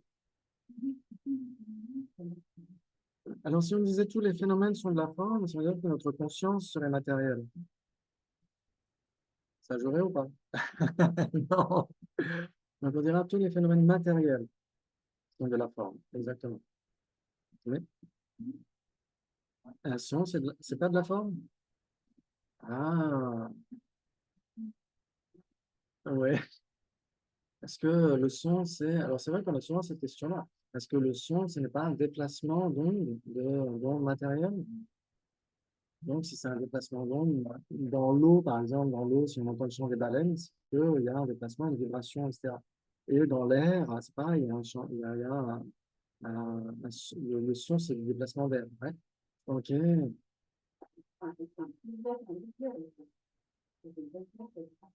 Oui, alors, oui, mais là, là, ça pose plus de questions. Là, il peut y avoir beaucoup de débats par rapport à ça. Ouais. Par exemple, ce débat, est-ce que si personne n'est dans la forêt, est-ce que quand la retombe, est-ce qu'il y a du son qui est produit ou pas?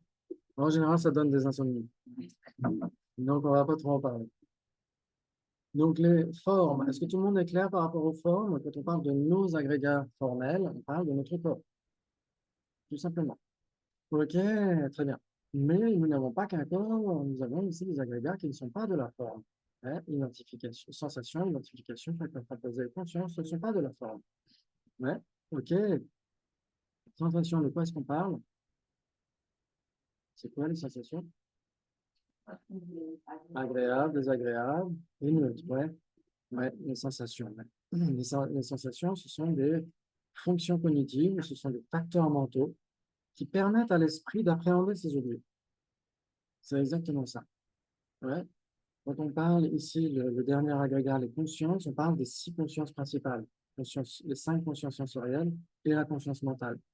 Et ces consciences, sensorielles et mentales, peuvent appréhender des objets grâce au facteur mental de sensation. C'est la sensation qui est cette simple faculté d'expérimenter les choses. C'est tout simple. Ok.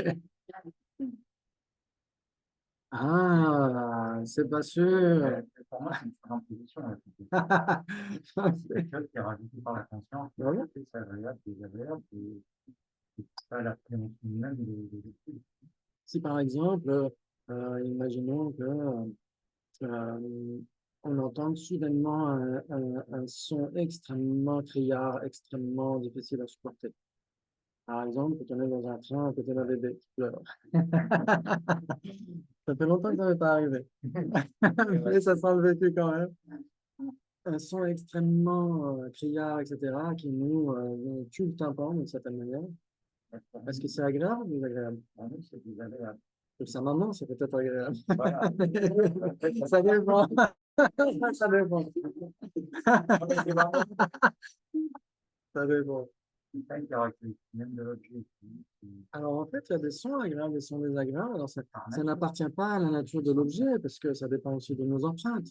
Mais quand on a un truc qui est criard, etc., est-ce que ce son criard, etc., peut être désagréable ou est-ce que c'est nous qui disons, ah ben non, il est désagréable parce que ceci, parce que cela, parce que j'ai pas eu mon café, ou parce que ceci ou cela. Non, il est désagréable parce qu'il engendre une sensation déplaisante. Ouais, les sensations déplaisantes, ça renvoie à la souffrance grossière, non? Toutes les sensations déplaisantes. Et les sensations plaisantes, quand on voit une belle fleur, un beau paysage, quand on est avec ses potes, etc. On a des sensations plaisantes, ces sensations plaisantes. Bien sûr qu'elles dépendent nécessairement de nos empreintes, etc. ou d'un contexte. Quand on est avec ses potes, on est content, on a une sensation plaisante.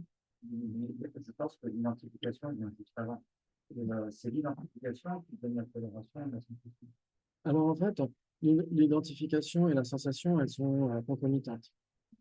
C'est-à-dire que ça, c'était le premier module aussi. On avait parlé de la conscience principale, donc soit visuelle, auditive, olfactive, gustative, tactile, soit mentale. Et cette conscience, elle est associée au minimum à 5 facteurs mentaux omniprésents. Ils sont tout le temps là, dont la sensation, dont l'identification. Et donc, ils sont tout le temps là. Ça veut dire qu'on ne peut pas avoir d'identification avant la sensation, puisqu'ils sont tout le temps là. L'identification, sensation, Oui, et on a l'application mentale aussi. Ouais. Ok. Très bien, très bien, très bien. Donc, ça veut dire que s'il n'y avait pas ces facteurs mentaux minimalistes, il n'y aurait pas de conscience, tout simplement. S'il n'y avait pas de sensation, si notre conscience visuelle n'avait pas le facteur mental de sensation, elle ne pourrait pas appréhender son objet, tout simplement. Ouais. Et l'identification, c'est ce qui lui permet d'identifier cet objet, de le distinguer par rapport à la table, par exemple. Ouais. Et le contact, bah, c'est ce qui fait justement le contact entre la conscience et son objet. Ensuite, il y a l'intention, c'est est-ce que je vais me diriger vers cette tâche ou pas? Est-ce que mon esprit va se diriger vers cette tâche ou pas? Ouais, et puis l'application mentale, c'est si on reste suffisamment sur l'objet. Donc, il y a au moins ces 5 facteurs mentaux minimalistes. Sans ceux-là, il n'y aurait même pas, on pourrait même pas parler de conscience visuelle de la tasse. Ouais, ça joue? Ouais, c'est assez simple. Ok. Très bien. Donc, ça veut dire que la sensation est mise en avant par le Bouddha, en effet, dans les 5 agrégats. Et l'identification aussi. Alors, pourquoi ces 2 facteurs mentaux alors qu'il y en a, il y a les 5 facteurs mentaux omniprésents et il y a même 49 autres facteurs mentaux? Pourquoi est-ce qu'il les a mis en avant? C'est que la plupart du temps, les êtres du commun sont plutôt, tout tourne autour de leurs sensations. Regardez le marketing. Regardez le nombre de pubs qu'il y a à la télé, etc., etc. Ouais, c'est pour dire j'ai envie de ça, je veux ça, ah, ça me plaît, etc., etc. Et donc, c'est parce qu'on est tous, en tant qu'êtres du commun, tout tourne autour de nos sensations. Ouais. Mais même dans les sphères supérieures, il y a aussi ça par rapport aux sensations, de félicité, etc. Il y a aussi ça aussi. Mais le Bouddha fait sa distinction par rapport aux identifications. Il a dit les personnes spirituelles sont plutôt tournées vers l'identification, vers même dans certains cas, vers la compétition, etc. Est-ce que je suis plus spirituel que l'autre personne? Est-ce que je vais faire attention à mes actes si j'accepte la causalité karmique, etc. Donc, les êtres du commun sont plus tournés vers les sensations et les êtres plus spirituels, on va dire, sont plus tournés vers les identifications. C'est pourquoi le Bouddha a mentionné ces 2 facteurs mentaux et les a mis en exergue. Ouais, ok, très bien, très bien. Ensuite, les facteurs composés, c'est un petit peu plus complexe parce que il y a les facteurs composés qui sont associés à la conscience et il y a les facteurs composés qui sont dissociés de la conscience. Ouais, ou les facteurs composés non associés. Ouais. Donc là, c'est un peu plus technique. Les facteurs composés qui sont associés à la conscience, eh ben, ce sont les 49 autres facteurs mentaux. En général, il y a une liste de 51. Ça ne veut pas dire que ce soit une liste exhaustive, mais c'est une liste standard de 51 facteurs mentaux. Et là, il y en a 2 qui sont déjà mentionnés. Et donc, il en reste 49 qui sont inclus dans la case facteurs composés. Ouais. Et il y a aussi des facteurs composés non associés. C'est quoi un facteur composé non associé? Ça, on en a déjà parlé à un nombre incalculable de fois, presque. Alors, pas n'importe quel type d'espace. Il y a un type d'espace en particulier. Non. Alors, c'est quoi la définition d'un composé non associé? Alors, je vous aide. C'est Zouché, Ganjo, Marimbe, Mwoko.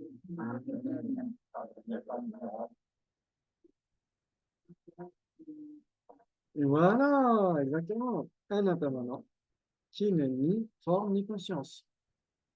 Ok, un impermanent, il faut que ce soit impermanent, parce que comme on l'a dit, les 5 agrégats, ils incluent tous les impermanents. Donc il faut que dans les facteurs composés, on parle nécessairement des impermanents.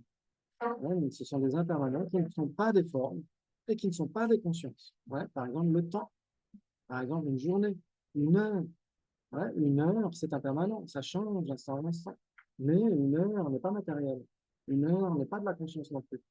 Ouais, donc c'est une forme d'abstraction impermanente. Ouais. Le moi aussi, exactement. Est-ce que ça parle à tout le monde? Non. Non? Non, Ouais. Donc, on a en effet, là, on dit les Facteurs composés. ok, facteurs composés. Facteurs composés, il y en a qui sont associés à la conscience, donc les facteurs mentaux. C'est un facteur mental. Est-ce que, par exemple, est-ce qu'on pourrait avoir, par exemple, je sais pas, moi, de l'ignorance sans une conscience qui serait ignorante? Est-ce qu'on pourrait, voilà, c'est pas possible. On ne peut pas avoir de colère sans qu'une conscience soit en colère. Donc, ça veut dire que le facteur mental et la conscience sont associés. Ouais, ok, c'est ça que ça veut dire. Donc, un facteur mental, c'est un composé associé à la conscience. Et il y a des phénomènes impermanents qui sont dissociés de la conscience. Ça veut dire que, par exemple, euh, on peut parler des graines les graines karmiques. C'est des potentialités. C'est de l'énergie d'une certaine manière. Donc, c'est impermanent. Mais ce n'est pas de la forme et ce n'est pas de la conscience. Donc, c'est un facteur composé non associé. Exactement. Exactement. Une journée est un facteur composé non associé. Une heure, Donc, les facteurs composés, il y a cellules. Oui. C'est les facteurs. Exactement. Et comme il y en a qui sont associés et il y en a qui sont non associés, eh ben, l'ensemble, la grande trousse, on va l'appeler juste facteur composé. Parce que si on disait facteur composé associé, eh ben, on exclurait forcément les non associés. Et inversement, si on disait les facteurs composés non associés, on exclurait les facteurs mentaux. Et c'est pourquoi c'est une grande trousse dans laquelle il y a des facteurs composés qui sont associés à la conscience et d'autres qui sont dissociés de la conscience. Oui. Ouais. Les facteurs composés associés, on pourrait dire que c'est des facteurs mentaux. Oui. C'est un plan. Oui, exactement. Oui, c'est cool. C'est une importance capitale dans la construction de l'ensemble des raisonnements, mais ça, c'est une distinction qui se dit de la culture. Oui. Oui, parce que c'est une très bonne question. Est-ce que c'est juste pour se prendre le chou? Parce que, à un moment donné, quand on essaie justement pour obtenir le nirvana, qu'est-ce qu'on va faire? On va réaliser la nature des choses. Et notre véritable nature à nous. Donc, à un moment donné, qu'est-ce qu'on va faire? On va raisonner. Est-ce que la personne est exactement la même chose que ses agrégats ou est-ce qu'elle est autre chose que les agrégats, séparée de ses agrégats? Et donc, si on doit comparer la personne qui est le phénomène imputé et la base d'imputation que sont les agrégats, si on ne comprend pas vraiment ce que sont les agrégats, comment est-ce qu'on pourrait les comparer avec la personne? Ouais, ça veut dire que si à un moment donné, on doit analyser la nature des choses et notre propre non-soi, notre propre vacuité pour obtenir le nirvana, on doit réaliser la vacuité de notre propre personne. Et comment est-ce qu'on fait? Il y a plusieurs analyses qui sont possibles, et en particulier, ni un ni multiple. Est-ce que la personne est une avec ses agrégats ou séparée de ses agrégats? Et donc, on doit analyser, est-ce que la personne est son corps? Est-ce que la personne est ses sensations? Est-ce que la personne est ses identifications? Lesquelles seraient-elles? Etc. Si la personne était ses facteurs composés, lesquels seraient-elles? Est-ce que ce seraient les facteurs composés associés ou les non associés, etc. Et donc, à chaque fois, on se rend compte que c'est impossible de trouver quoi que ce soit à quoi s'agripper. Parce qu'on aura analysé justement la base d'application et le phénomène imputé en dépendance de celle-ci. Non? Ça va faire, mais par exemple, si on parle de la journée, Oui, je ne suis pas dans la journée. non, exactement. Exactement. Mais en effet, mais dans ce cas-là, la journée fait partie des composés non associés, mais pas des composés non associés en dépendance desquels on impute la personne. C'est ce qu'on voit ici. Il y a les agrégats et il y a les agrégats en dépendance desquels on impute la personne. C'est deux choses différentes. Par exemple, la tasse est un agrégat de la forme, mais c'est pas du tout un agrégat de la forme en dépendance duquel on impute la personne. Hein? Ok, très bien, magnifique. Excellent. Oh là là, vous êtes affûté. C'est magnifique. Si, au contraire, on voit que les questions sont très importantes. Bravo, bravo. Donc, les composés non associés, très bien. Et les consciences, on l'a vu. Ouais, les 5 consciences sensorielles et la conscience mentale. 6 consciences. OK, très bien, très bien. Et donc, dans notre cas d'être ordinaire, elles sont contaminées. Ouais, tout ça est contaminé. Et donc, ça, c'est Jeff Hopkins qui parle. OK. Les tas sont ainsi désignés car lorsque le Bouddha les enseigna, il en plaça divers grains du riz, etc., en 5 amas pour représenter les catégories des phénomènes impermanents. Ouais, ces tas sont définis comme l'agrégation de phénomènes. Et par conséquent, le terme agrégat est souvent employé comme un équivalent dans les traductions. OK, donc les 11 types de formes, c'est là où tout à l'heure on parlait des formes. Ouais, cachez votre joie. OK, les 11 types de formes et leurs instances constituent le premier agrégat, les formes. C'est facile. La première phrase est facile. Les 3 types de facteurs mentaux, sensations. OK, donc les formes. Les 11 types de formes. Pourquoi 11? Et pourquoi pas 12? Ou 13 et demi? Pourquoi 11? Parce qu'il y a des formes. Il y a des formes. On pourrait dire qu'il y a 3 types de formes. Il y a les formes qui sont, on pourrait dire, OK, qui sont démontrables, ou qui sont visibles d'une certaine manière. Il y a les formes qui sont, en plus d'être démontrables, elles sont obstructives. Et il y en a qui sont aucune des deux. Donc, il y a les formes. Certaines formes sont obstructives, mais pas démontrables. On ne peut pas les voir à l'œil nu. Et certaines sont, en plus d'être obstructives, visibles à l'œil nu. On pourrait dire ça comme ça. Donc, c'est 3 types de formes. OK. Oui, exactement. Exactement. Donc, une forme obstructive et démontrable, c'est facile une tasse. Obstructif, c'est-à-dire que ça offre un contact obstructif. Ça veut dire que on peut la toucher d'une certaine manière. Ouais, ça offre un contact. Ça offre une résistance matérielle. C'est ça que ça veut dire. Ok. Donc, une tasse, c'est à la fois une forme obstructive et une forme démontrable. Ouais. Il y a des formes qui ne sont pas démontrables, mais qui restent obstructives. Par exemple, les facultés. Les facultés visuelles, auditives, olfactives, gustatives et tactiles sont des formes subtiles. Ouais, on ne peut pas les voir à l'œil nu. On ne peut pas même les voir avec une chirurgie. Il faut être clairvoyant pour les voir. Ouais. Et donc, elles sont obstructives parce qu'elles offrent un contact obstructif, etc. Mais elles ne sont pas démontrables. Donc, c'est l'autre type de forme. Ouais. Hein? Pourquoi une quatrième? Parce qu'il y en a qui sont à la fois obstructives et démontrables, il y en a qui sont obstructives mais pas démontrables, et il y en a qui ne sont ni l'un ni l'autre. Ça fait trois.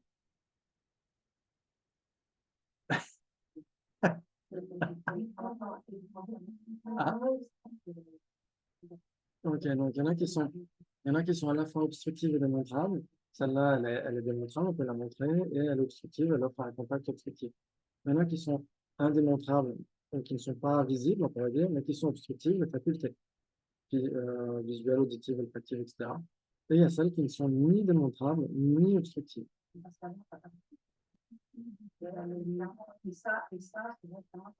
Ah, ok, donc démontrable et visible à l'œil nu, c'est la même chose. Désolé. D'où l'importance des questions. D'où l'importance des questions. Alors, le troisième cas de figure, ça pourrait être, par exemple, quand on rêve du ciel bleu. Est-ce que c'est vraiment du bleu quand on rêve? Parce que si c'est du bleu, ça doit être de la matière. Ça doit être de la forme. C'est qualifié comme étant de la forme, mais tout le monde ne sera pas d'accord. Ouais, c'est ce que dira le Acharya Vasubandhu, ouais, qui est un encyclopédiste bouddhiste, qui dit dans son auto-commentaire, il dit Tendu Yamela Trompa Mebezu Paniba Deniche Kikeche la Dobaï Dechiro. Il dira toutes les formes qui ne sont ni démontrables ni obstructives sont incluses dans les phénomènes sources. C'est-à-dire que ce sont les objets formels, entre guillemets, on les qualifie comme étant des formes, mais ce ne sont pas vraiment des formes, qui sont les objets de conscience mentale. Comme dans le rêve. Dans le rêve, c'est notre conscience mentale qui rêve. Et le bleu du ciel bleu, la couleur d'une fleur dont on rêve, tout ça, c'est pas vraiment de la couleur, c'est pas vraiment du bleu, c'est juste un phénomène source. C'est une forme pour une conscience mentale. C'est comme ça que dans les dictionnaires, par exemple, on parle aussi de certaines. Alors, il y a des formes qui ne sont pas révélatrices, mais qui ne sont pas démontrables, mais qui sont obstructives. Par exemple, les vœux. Les vœux qu'on prend, les vœux de libération individuelle, les vœux laïques, les vœux de bodhisattva, etc., sont des formes, mais elles ne sont pas visibles à l'œil nu. Il faut être clairvoyant pour les voir. Donc, elles ne sont pas démontrables. Mais elles sont considérées comme étant de la forme malgré tout. Elles sont obstructives.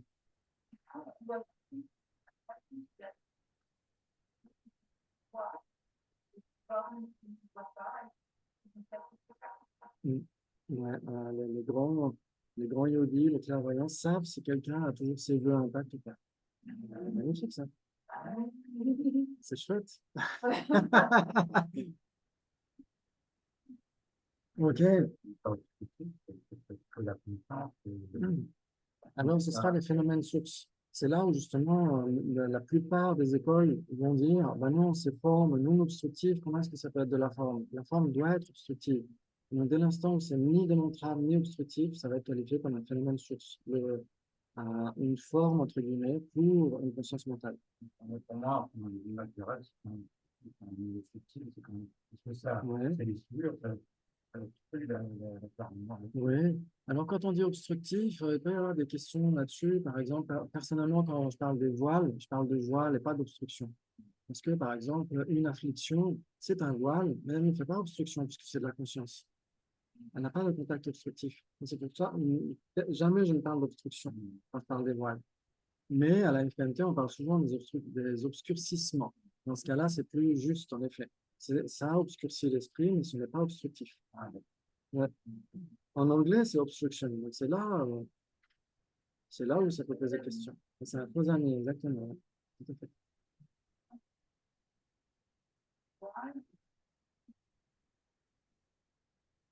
Oui. Alors, en fait, un voile, on parle, alors justement, on va en parler parce que ça fait partie des vraies origines, ouais, les vraies origines, mais aussi nos vraies souffrances. Hein, quand on parle de samsara du nirvana, on est en train de faire un inventaire de ce qui nous arrive, et donc, pourquoi est-ce qu'on est dans le samsara? À cause des voiles. Donc, on en parle aussi. Les voiles, en fait, c'est ce qui empêche soit le nirvana, la libération individuelle, soit l'éveil omniscient. Ouais, en général, c'est deux types de voiles. Il y en a d'autres qui peuvent être décrits, mais en général, c'est les deux principaux. Et donc, ça veut dire quoi? Ça veut dire que ça obscurcit la conscience d'une certaine manière. Ça empêche soit d'être heureux de manière définitive, soit d'être dans un état de toute connaissance qui permet d'aider les autres, etc., etc. Ouais. OK. Et donc, ça empêche. Donc, c'est un empêchement, c'est une entrave, mais c'est pas obstructif parce que c'est soit de la conscience, soit un composé non associé. C'est-à-dire qu'un voile afflictif, par exemple, un voile afflictif, c'est soit une affliction, donc une émotion malsaine, comme la colère, ça fait partie des voiles afflictifs, mais c'est les graines de ces afflictions. Ouais, les graines, c'est quoi? C'est des composés non associés. C'est des impermanents qui ne sont ni forme ni conscience. Et donc, ni la colère manifeste, ni les graines de la colère ne sont obstructives, parce que c'est soit de la conscience, soit un composé non associé qui n'est pas de la forme. Non?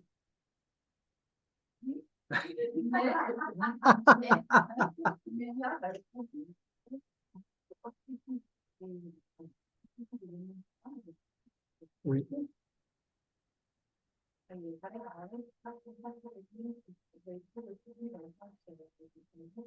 Oui, mais c'est pourquoi, quand on parle d'un voile, ce n'est pas une obstruction dans le sens que ça n'offre pas de contact obstructif.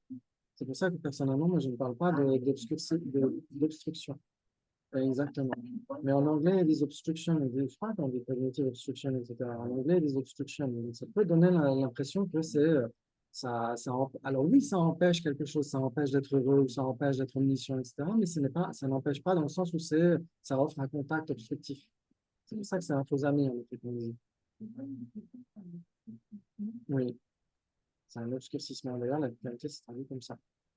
Enfin, c'était traduit comme ça. On a fait une standardisation il y a quelques années. Maintenant, on parle aussi des voiles. Oui, exactement. Oui, exactement. Et il y a aussi même les grumeaux, que ça devient même extrêmement, comment on dit, grumeleux. Là, c'est le voile afflictif, carrément. C'est encore plus, encore plus grumeleux.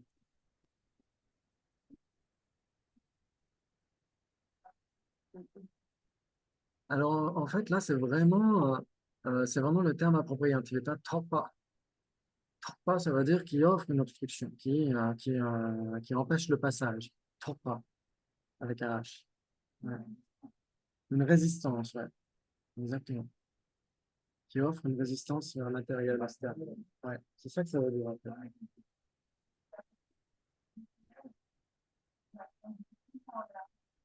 Et justement, c'est pourquoi la conscience visuelle n'est pas obstructive. Non, la faculté visuelle, pas la conscience visuelle, la faculté visuelle qui se trouve dans l'organe visuel. C'est pas l'œil, mais c'est ce qui se trouve dans l'œil. C'est une faculté physique. Ouais. C'est pourquoi on dit que la conscience visuelle est une conscience sensorielle, parce que sa faculté, sa composition dominante est physique. L'éducation. Ouais, exactement. Ouais. Très bien, magnifique. Est-ce que ça vous parle jusqu'à maintenant? Tout bon, tout bon. Ah oui, les 11 types de formes.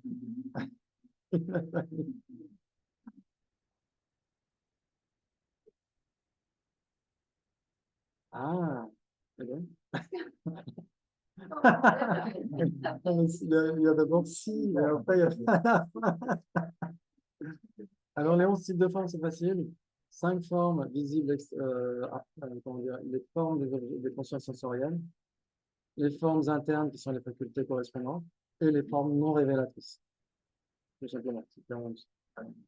Après, si tout est illusion, en fait, dans la tradition bouddhiste, on dira si tout est comme une illusion. Ouais, c'est ce qu'on a vu à Genève le week-end dernier. Donc, on verra aussi à la fin juin, on va reprendre ça.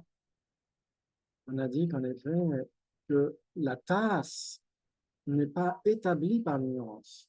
Une tasse supposément inhérente, ça c'est établi par l'ignorance. Donc, quand on se réveille du sommeil de l'ignorance, il n'y a plus de saisie d'une tasse absolue ou indépendante. Mais la tasse n'est pas établie par l'ignorance. Sinon, ça veut dire que quand on se réveille du sommeil de l'ignorance, il n'y a plus de tasse.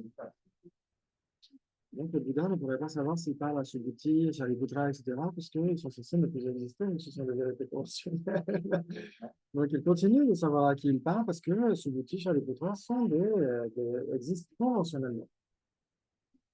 La tasse existe conventionnellement, mais elle donne l'impression d'exister de manière ultime. D'où l'ignorance, d'où l'illusion, l'apparence semblable à l'illusion. Ouais, quand, par exemple, le prestidigitateur coupe sa femme en deux sur la scène, en général, il ne le fait pas, sauf s'il s'embrouille avec elle juste avant. En général, il ne le fait pas. Mais il donne l'apparence de le faire. Donc, l'apparence et la réalité sont totalement discordantes, comme dans n'importe quelle illusion. Et donc, c'est pourquoi la tasse donne l'impression d'exister de manière indépendante, mais elle existe de manière dépendante. Et donc, son apparence et sa réalité sont discordantes, donc elle existe comme une illusion. Mais ce n'est pas une simple illusion. Ah, magnifique! Oui, les 11 formes. Les 11 formes. Oui. Ah, merci, oui. Ouais, merci. Alors, les 11 formes.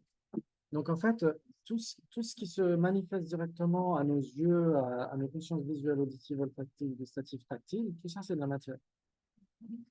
Les formes visuelles, les formes auditives, les formes olfactives, les formes gustatives, les formes tactiles sont nécessairement des formes, sont nécessairement de la matière. Donc, ça fait 5. Ensuite, on a les facultés internes. La faculté visuelle, la faculté auditive, la faculté olfactive, la faculté gustative et la faculté tactile sont nécessairement de la matière aussi. Ça fait 5. 5 et 5, 10. Et ensuite, les formes non révélatrices, les vœux, par exemple. Les vœux, ce sont des formes non révélatrices. Ce sont des formes qui se manifestent à une clairvoyance, à quelqu'un qui est clairvoyant, etc. Et donc, c'est le 11e type de forme. Des formes subtiles. C'est des formes subtiles. Exactement. Mais c'est considéré comme de la forme. À chaque fois, quand on plaisantait à Nalanda, quand quelqu'un venait juste de prendre les vœux monastiques, on disait, ah, c'est vrai, maintenant, t'es plus lourd qu'avant. L'espace entre deux personnes, c'est pas considéré comme de la forme. Par exemple, l'espace qui fait partie des éléments. Par exemple, dans les éléments physiques, vous avez la terre, le feu, la terre, l'eau, le feu et l'air, et l'espace. Ouais, quand on parle de l'élément espace, c'est un composé non associé. Donc, ça peut pas être de la forme. Ouais. Ok, oulala, ça va très loin tout ça. Et donc, c'est là où on essaie, quand on comprend ce que sont vraiment les agrégats, c'est là où on peut méditer. Dire, ok, moi qui suis assis sur le coussin, pourquoi est-ce que je vais méditer? Parce que j'ai un problème. J'ai un problème, c'est quoi? C'est que je suis persuadé d'exister de manière indépendante, absolue, intrinsèque, inhérente, etc. Donc, forcément, je suis extrêmement chatouilleux quand on me fait des critiques, des compliments, etc. Je suis extrêmement facilement déstabilisé à cause de ça. Pourquoi? Parce que je me saisis souvent comme existant de manière absolue. Si j'existais de manière absolue, ça veut dire que soit je serais absolument un avec mes agrégats, soit absolument séparé dans les agrégats. Et donc, c'est là où on analyse, est-ce que je suis mon corps? Mais quelle partie de mon corps? Quel type de forme? Est-ce que c'est ma forme olfactive, gustative, tactile, etc. Est-ce que je suis cela? Non, je ne suis pas cela. Très bien, donc je pourrais très bien être mes sensations. Quel type de sensation suis-je? Est-ce que je suis une sensation douloureuse? Pour certains, peut-être. Une sensation agréable, etc. Ou une sensation neutre? Est-ce que je suis une sensation visuelle, olfactive, gustative, tactile, mentale? Laquelle de cela? Rien de tout ça. Est-ce que je suis l'identification? Est-ce que je suis une identification visuelle, olfactive, gustative, mentale, etc.? Rien de tout ça. Est-ce que je suis un facteur composé? Non, et je ne suis pas ma conscience. Et donc, on analyse point par point pour être sûr de ne pas trouver cet atome indivisible d'un moi absolu, etc. Il n'y a rien qui puisse être trouvé dans les agrégats comme étant le moi absolu. C'est pour ça qu'on fait ces recherches-là. Non? Où suis-je? Où vais-je? Dans quelle étagère? C'est exactement ce type de questions qu'on se pose. OK? Ouais, c'est ce qu'on parle, mais c'est pas ce qu'on dit. On sait ce qu'on n'est pas, mais on ne sait pas ce qu'on est. Alors, idéalement, c'est ce que dit Sassante dans The Geluk Kagut Tradition of Mahamudra. Elle dit qu'une fois qu'on a éliminé l'existence ultime de la personne, on va pouvoir réaffirmer l'existence conventionnelle de la personne. Sinon, on n'a qu'une partie de notre raisonnement. Ça ne suffirait pas. On pourrait même sombrer dans le nihilisme, qui serait extrêmement dangereux. OK, est-ce que ça vous parle jusqu'à maintenant? Tout ça? Ouais. OK, impeccable. Très bien. Très bien, très bien. Donc, on a dit ensuite les trois types de facteurs mentaux, sensation, plaisir, douleur et neutralité. Ouais, ok. Donc, sensations plaisantes, déplaisantes et sensations neutres. Ouais, des sensations visuelles, auditives, olfactives, gustatives, tactiles, mentales. On a toutes ces sensations-là. Ouais. Et donc, on divise, à chaque fois, on fait une dissection, on analyse où est vraiment ce jeu qui semble exister de manière absolue. Et donc, on le cherche dans tous ses constituants, c'est impossible à trouver. Ok, et donc tout cela et leurs instances constituent le second agrégat des sensations. Ensuite, le facteur mental d'identification et toutes ces instances constituent le troisième tas, les identifications. Les facteurs composés non associés et les 49 facteurs mentaux restants sur la liste de 51, ainsi que toutes leurs instances constituent le quatrième agrégat des facteurs composés. Ouais, c'est ce qu'on a dit tout à l'heure. Ok, très bien. Ensuite, les 6 mentaux principaux et toutes leurs instances constituent le cinquième agrégat des consciences. La personne est imputée en dépendance de ces agrégations de phénomènes impermanents et ne peut être trouvée comme étant séparée d'eux ou au sein d'eux. Ça, c'est très important. C'est très, très important. OK. Et la suite. OK. Oui. Alors, la personne, c'est les cinq agrégats. Alors, si on dit que la personne, c'est les 5 agrégats, ça poserait question. Les Vaibhashikas diront ça. Les Vaibhashikas diront que la personne, enfin, certains Vaibhashikas diront que la personne, c'est l'agglomération des agrégats. Ouais. Et donc, ils vont dire que quand les agrégats se disloquent, il n'y a plus la personne. Et donc, ils vont dire qu'un arat, quelqu'un qui a obtenu le nirvana, quelqu'un qui ne projette plus les 12 liens de production dépendante, si cette personne décède, elle n'a plus d'agrégat contaminé. Et donc, elle cesse d'exister. C'est un petit peu comme si on dessine on fait un dessin sur une ardoise. Si l'ardoise se casse, est-ce qu'il y a toujours le dessin? Le dessin, il a disparu. C'est pas être l'ensemble, parce que c'est problématique, elle peut être soit elle est de la forme, soit elle est de la conscience, et là, est-ce qu'elle est en même temps? Pas du tout. Oui, aussi. Donc, elle ne peut pas être l'ensemble de ces derniers. Exactement. C'est vrai que les agrégats, quand on étudie les débats, les bases de la philo, l'ensemble des 5 agrégats, c'est un impermanent impossible d'être. C'est-à-dire que rien ne peut être cela. C'est pas Victor, il a vu des écoles, il y a pas mal étudié longtemps là-dessus, pour arriver à dire que je ne sais pas combien de siècles de transmission, on arrive à affirmer des aberrations comme ça. Certains, certains le disent toujours, hein. Bon, Certains le disent on toujours. n'a pas compris ce qu'il voulait nous expliquer. Soit c'est un point de vue extrêmement rudimentaire. Ben oui, et dans ce cas-là, il ne peut pas faire pendant des siècles. C'est un point de vue qu'on a souvent. Par exemple, justement, on vient de dire, bah, tiens, la personne, c'est l'ensemble des agrégats.